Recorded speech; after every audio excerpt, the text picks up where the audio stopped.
My name's Duddy, it's Settle Builds and stuff, and today we're going to be looking at Shatterdive, how good it is. But what I really wanted to do with the Shatterdive aspect on the Hunter is it's really good, but I sometimes find it leaves you open. You're a little bit sort of in the open with it, you can soon succumb to the enemies. But I wanted to make it safe, and I've done that with this build. We're going to have invisibility, healing, loads and loads of damage, and like I said, I really wanted to make Shatterdive a bit more safer, so stay with me, I'm going to break it all down. So the first part of the build, we will start off with the Shatterdive aspect on the Hunter. Activate while mid-air to quickly descend and shatter nearby targets on impact. This works really well with a glacier grenade. All you do, chuck your glacier grenade down, which you'll see in this clip in a moment. Dive to the air, into the ground from the air, and you just smash things to bits. Really strong, really good for clearing ads. Assassin's Cowl is what we're going to pair with it to make us really tanky. A powered melee final blows grant invisibility and restore a portion of health and shields. Finishes and final blows against more powerful combatants increase the duration of the invisibility and the amount of health restored. So with the Assassin's Cowl, make sure you get a finisher or a powered melee finish, and you're going to go invisible, get healing, and like I said, you're very stealthy, and you can sponge a lot of damage because you know you got that healing coming. Activate your Shatterdive, and things that are killed with the Shatterdive, you are going to leave finishable. But what I really wanted to do was make sure I had a glacier grenade for every time I went invisible, so I used this one here, explosive finisher. Make sure we've got 3 armor charges. Every time we finish something, we're going to get a grenade back for our glacier grenade. Whisper of Bonds pairs really nicely with this one because every time you defeat frozen targets, that generates an orb of power. So every time we'll finish, we're going to go invisible, get healing, and get a grenade back via picking up an orb with the explosive finisher. You'll see in this clip here, my armor charge is 2. All I'm going to do is pick up an orb and then watch my grenade. So for your glacier grenade, you're always going to have 1 back every time you do a finish. Watch the state of this, absolutely crazy. So what you can do with a loop of play again is make sure you do your Shatterdive. You're going to have 1 or 2 armor charges. Pick that orb up, and then you're going to get your 3 armor charges. And then what you can do is make sure you get a finisher, and then you're basically running around invisible with a glacier grenade and a handheld Shatterdive whenever you want. Just run around invisible, place that behind an enemy, and you can just continuously go with that loop. So invisible Shatterdive, really good, plus healing via the Assassin's Cowl. So it's a really good little loop, like I said. Now a couple of other things to consider is Grim Harvest. Defeating slowed combatants creates stasis shards. These shards grant melee energy when picked up by you or your allies. This one is really good with this build because you can actually pair it with this one, Elemental Charge. Whenever you collect one of these stasis shards, it has a chance to give you an armor charge. That is another way to get your explosive finisher.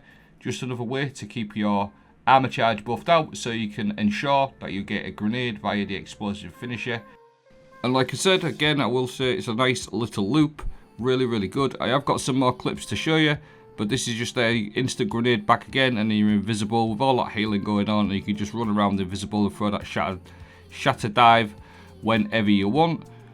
The Assassin's Cowl itself is just an absolutely crazy exotic, and it really does make Shatterdive stand out because your Shatterdive will kill 95% of enemies, but the odd things that are left over, you can just go finish and you're literally good to go. So stealthy, and you're putting out some serious damage with that Shatterdive, so it's a really nice little loop. There is an exotic that pairs really nicely, an exotic weapon. It's a sword, it's an exotic sword, it's called the Heart Shatter. This is from the Duality dungeon. Heavy attacks made with full sword energy turn you invisible. And then while you're invisible, which also pairs nicely with the Assassin's Cowl, it's got a shot in the dark. Whenever you are invisible, whenever you come out your invisibility, you're going to apply a 15% debuff. So this pairs really nicely with Assassin's Cowl, although it's not absolutely necessary. I've got another option for you later. It's got a catalyst on there which improves movement speed. So this just really buffs out 2 things, your invisibility, your stealth, your survivability, and it also really buffs out your damage as well, because you've got the Shatterdive going on, and you've also got a 15% debuff with a really nice exotic sword just to finish enemies off. And again, you can just use that to go invisible. So you've literally going invisible all of the time via your Assassin's Cowl finisher, or you can use your Heart Shadow sword and still put out some serious damage as well. Plus your Shatterdive does some serious damage, so you are really tanky, stealthy, and putting out a load of damage. This setup reminds me of a video I did on Ark a few seasons ago, Ark with Heart Shadow and Assassin's Cowl. This feels like a Stasis Hunter with void abilities, really, really good. Now when I try and play GMs, I personally try to get up close and personal with things. With Shatterdive, that's what you're going to be doing, and this is why this build works perfectly for me. And if you like to be aggressive in GMs, it's perfect because you get really close like so, and you've got all that stealth going on in the background. You know you've got that healing as a backup as well, and you've got your Heart Shadow sword to just do some seriously nice damage. Whisper of Fissures really buffs this build out. Increase the damage in the size and the burst of stasis whenever you destroy a stasis crystal or a frozen target. This is an S tier fragment. Seasonal artifact perks: Hail the Storm, shattering encased targets and stasis crystals, deals increased damage. Shattering stasis crystals releases shards, and then we've also got Pillar of Ice. Defeating an encased combatant spawns stasis crystals. So all these really buff out your Shatterdive even more. It's already pretty good, but it buffs your Shatterdive out to a maximum effect. Really, really good. And again, now I've just got some gameplay of it working in the GM. Quickly clearing out some enemies. And then with them seasonal artifact perks as well, sometimes you don't even have to use your Shatterdive. You can shoot it with another weapon and do some seriously add clearing capabilities as well. But it's really, really nice, and it's really, really helpful. You are literally just smashing enemies to bits. All the mid to high tier enemies that seem to go pretty fast. They die pretty quick with a Shatterdive. It feels really, really strong. So again, really, like, I just want to sort of focus a little bit on the Shatterdive again. Like, Shatterdive will actually kill probably 95% of the enemies in the area, but you'll always get that one that's finishable. This is where the Assassin's Cowl comes into play, because whatever you don't kill, you can finish, and that sort of buffs your survivability out quite a lot. And again, this little clip here, this enables you to sort of like really get aggressive with this build. The Assassin's Cowl and the Heart Shadow, go invisible whenever you want. Come out there invisibility, apply that debuff, finisher, little loop, constantly healed.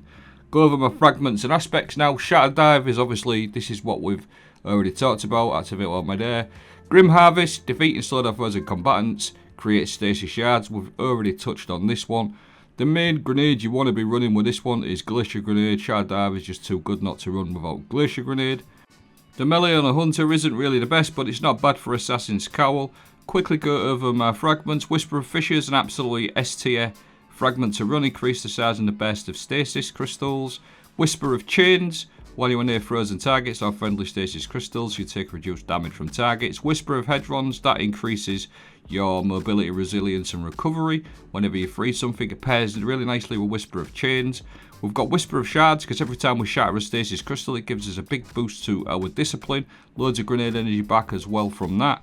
And then Whisper of Bonds, an absolutely crucial one. Defeating frozen targets generates an orb of power. Mods, Proximity Ward is a no-brainer. Every time you use a finisher, you gain a powerful overshield. So that's going to kick in before you go invisible your Assassin's Cowl. Explosive Finisher, which we've already touched on. That consumes free armor charges for a grenade. And then Reaper, just to buff our orb generation out even more.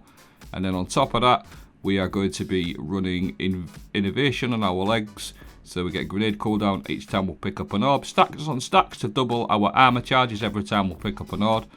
And then on top of that, we are running Elemental Charge. Whenever you collect a Stasis Shard, you've got a chance to get an armor charge.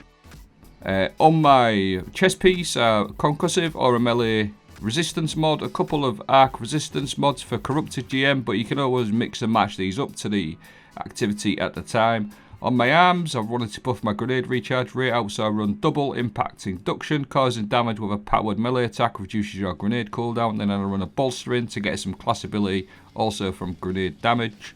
And then on the helmet itself, I'm going to go with a Void Siphon because I'm running Heart Shadow. And then on top of that, I like to run a heavy ammo finder and then a heavy ammo scout as well for my teammates. So I did want to give you another option versus the Heart Shadow. You can run weapons with Slice as well as part of this build. Casting your class ability allows this weapon to sever targets, a 40% damage reduction with all the damage reduction from the Stasis Fragments. It feels really nice, and it's very supportive as well. So you just apply the 40% sever debuff to that target. So a Slice weapon, especially a fusion or a sword.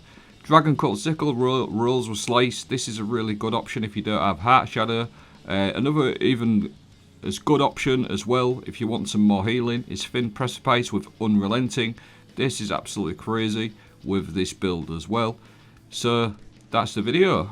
Yeah, this is the slice working with the glacier grenade. You could just sort of encase enemies in that and just go smash. But yeah, let me know what you think of this video. Thanks for watching. Have a great day.